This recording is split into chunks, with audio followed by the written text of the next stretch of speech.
This morning I want to give an update on the Operation Epic Fury, which is an appropriate name because we are absolutely obliterating them. Over the past 3 weeks, we've been hitting Iran's military capabilities at a level that few people have ever seen before. People never knew there was such a capability. We have the strongest military anywhere in the world by far. I built it during my first administration, and I used it during my second administration. Unfortunately, because I'd rather not have to use it. But it's a display of force and precision and skill like nothing the world has really witnessed, although you got a pretty good witnessing of it in Venezuela also. That was a smaller version of what we're doing now. We're crushing their missiles and drone stockpiles, destroying their defense industrial base. We've wiped out their Navy completely, their Air Force completely. We've wiped out a large percentage of their missiles. And the missile launchers, without the launchers, the missiles don't do any good. And we've knocked out probably close to 90% of the launchers, probably more than 90% of the missiles themselves. Between some they fired and more than they fired, we knocked out. We've also destroyed a lot of the factories. We're continuing to do that, but a lot of the factories where they manufacture the drones and the missiles. The drones, too, are way down, but the reason they're down is they go one way and they don't come back, because for the most part, we're shooting them down. But we also are able to, we've really done tremendous damage to the places where they make them. And just so we set the record straight, because I've been watching the Wall Street Journal's fake news and all these stories that get printed like, oh, I want to make a deal. They are begging to make a deal, not me. They're begging to make a deal. And anybody that saw what was happening over there would understand why they want to make a deal. But they say, oh, we're not talking to them. Anybody would know they're talking. And only a total fool. And they're not fools. They're very smart, actually, in a certain way.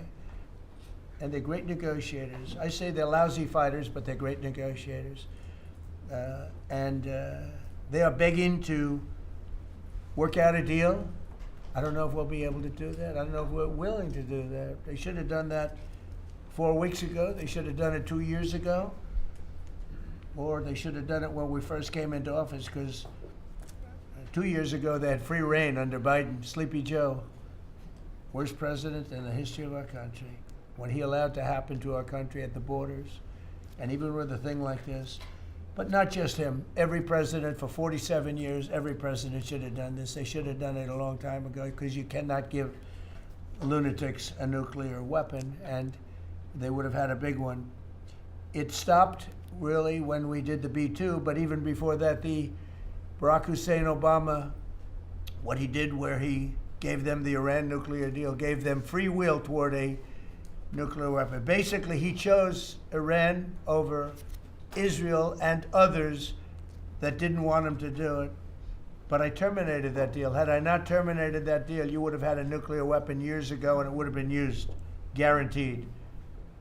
And one of the reasons you know about the guarantee is because their neighbors were sort of like bystanders. They weren't involved very much. They didn't choose heavy sides. They didn't want to, because people were concerned with Iran. There was a big black cloud over the Middle East. They were concerned, but all of a sudden the war starts, and they start shooting at these five countries. They start shooting at Qatar, Saudi Arabia, UAE, Kuwait, Oman. They start shooting at them, and everybody was shocked, including us. You know why?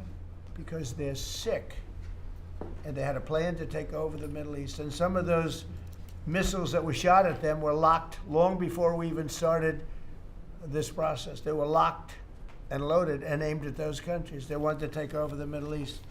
But we happened to come along, so it wasn't so easy. So right now their Navy is sunk in the largest elimination of a foreign Navy that has taken place, maybe ever, but certainly since World War II.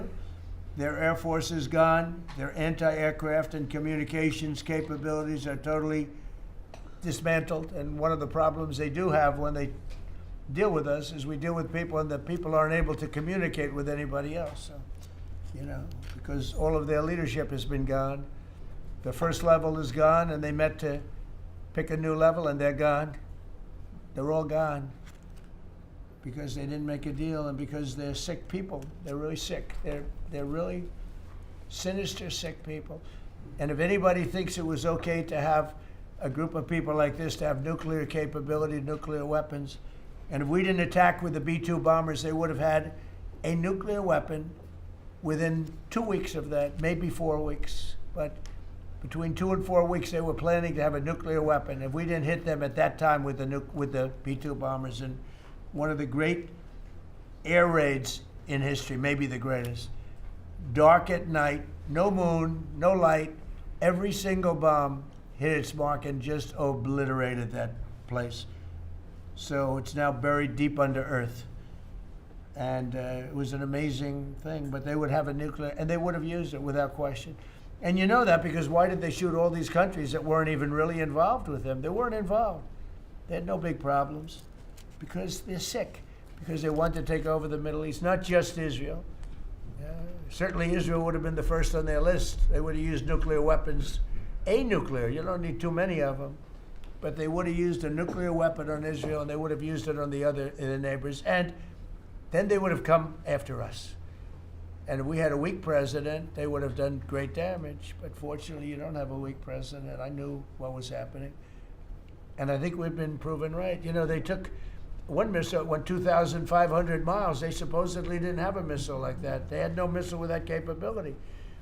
But they shot the now famous Ireland, the island that the UK was very afraid to give us because they didn't want to get dragged in.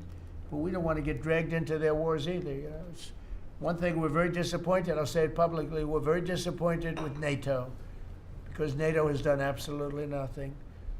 And I've always said, 25 years ago, I mean, I was somebody that wasn't a politician, but I was always involved in politics and I understood politics. I said 25 years ago that NATO's a paper tiger, but more importantly, that we'll come to their rescue, but they will never come to ours. And I want you to remember that we said this. They didn't come to our rescue. Now they all want to help. When they're annihilated, the other side is annihilated, they said, we'd love to send ships.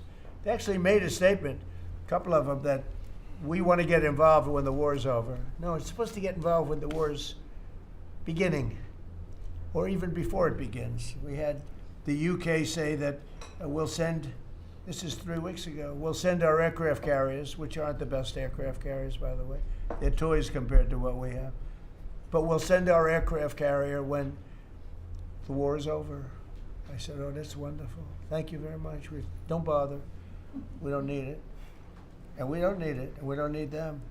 We estimated it would take approximately 4 to 6 weeks to achieve our mission, and we're way ahead of schedule. If you look at what we've done in terms of the destruction of that country, I mean, we're way ahead. Think of it, they have no Navy, and they had good ships. 154 ships have been shot down and are resting very nicely at the bottom of the sea. And we did that in a matter of less than a week. Because we have the greatest military in the world by far, nobody even close. So we estimated it would take approximately 4 to 6 weeks to achieve our mission. 26 days in, we're extremely, really a lot ahead of schedule. The Iranian regime is now admitting to itself that they have been decisively defeated. They're saying to people, this is a disaster. They know it. That's why they're talking to us. They wouldn't talk otherwise. But they're talking to us because they've got a disaster in their hands. They're defeated. They can't make a comeback. We're free to roam over their cities and towns and destroy all of their crazy nuclear weapons and missiles and drones that they're building. Oh, we're doing that. They now have a chance to make a deal, but that's up to them. And they'll tell you, we're not negotiating. We will not negotiate. Of course they're negotiating. They've been obliterated. Who wouldn't negotiate? They are begging to make a deal. We'll see if we can make the right deal.